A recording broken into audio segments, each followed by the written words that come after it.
Do you know why you struggle financially? Nagtataka ka ba kung bakit may increase naman sa sweldo mo, pero bakit parang wala kang savings? Or parang bakit mas nababaon ka sa utang? I believe na malaking factor dito is how you do your daily routine, and this is what we call habits. Now, in my previous video, I talked about you setting your goal such that you have that North Star so that you can envision yourself what are the steps that you need to do in order for you to achieve that goal.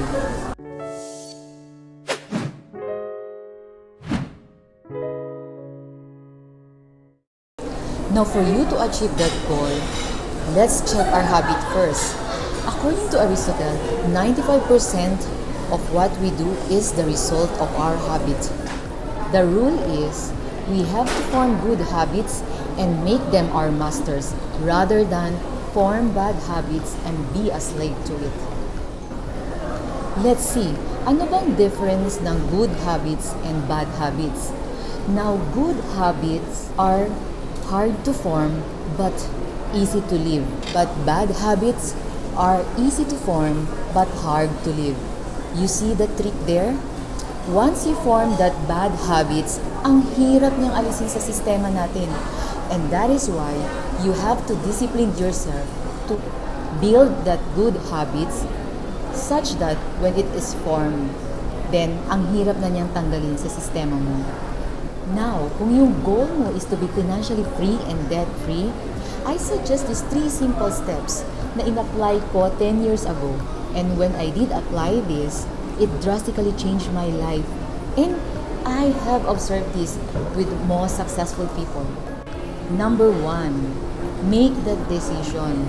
Friend, kailangan mong desisyonan that you will need to change some habits and exactly those habits that you think are not making you productive and are not helping you achieve that goal. You have to change it because you know that it's not working. Hindi nga nag-work eh. Huwag nang ipilit. Because friend, success as they say is nothing but the sum of all actions you do day in, day out. It's kind of like yung little routine na ginagawa mo daily. Ika nga, repetition is the mother of all skills. So, kung ano man yung habit that you are perfecting now, that will be your skill. Example, kung gusto mo maging magaling sa negosyo or if you want to start your own business, you must do those things that you think would make you expert on that field.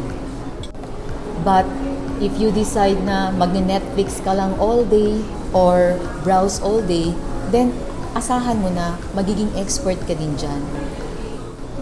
Because that is what you decide to do every day, day in, day out of your life. Number 2, act now.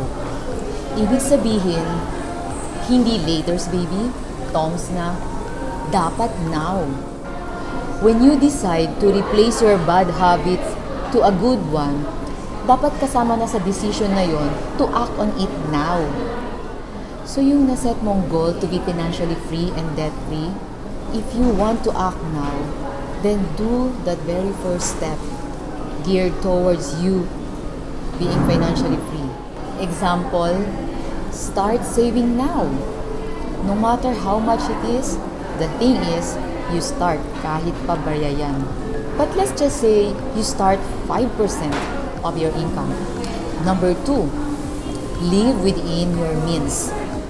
Yung mga kain sa labas, or additional subscription, or taking coffee outside, medyo siguro pwede nating bawasan.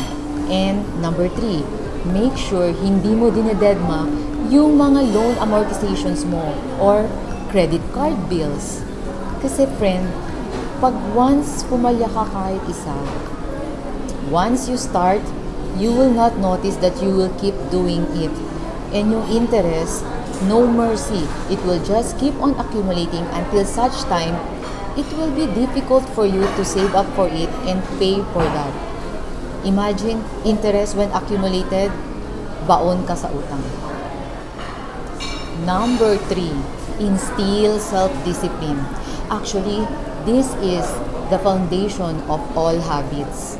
Remember, habits are those little things that you do repeatedly.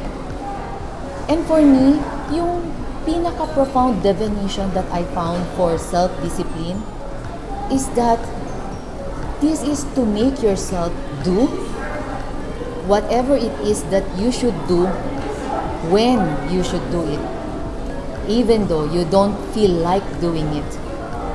You see, anybody can do it if they like to do it. But it's when you don't like it and you do it anyway. Example, mahirap gawin, nakakahiya, ang daming rejection. But during these times, when you still do it, that's the time you will develop this self-discipline. And when you keep doing it, you will develop that habit that makes everything possible. And you will say to yourself, so ang dali lang pala, posible pala yun. So what is that one habit that you decide you should develop right now?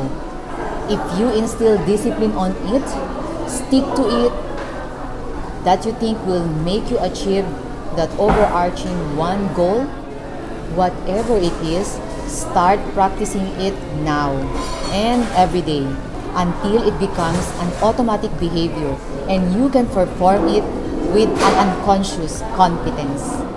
Hey friend, I have developed this simple goal worksheet and templates that may help you in your habit formation. It's in the link below.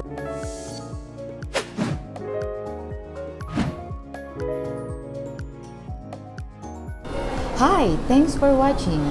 If you like this video, please click on the subscribe button below. Appreciate it. Again, this is Milaven, your Skill to Profit expert.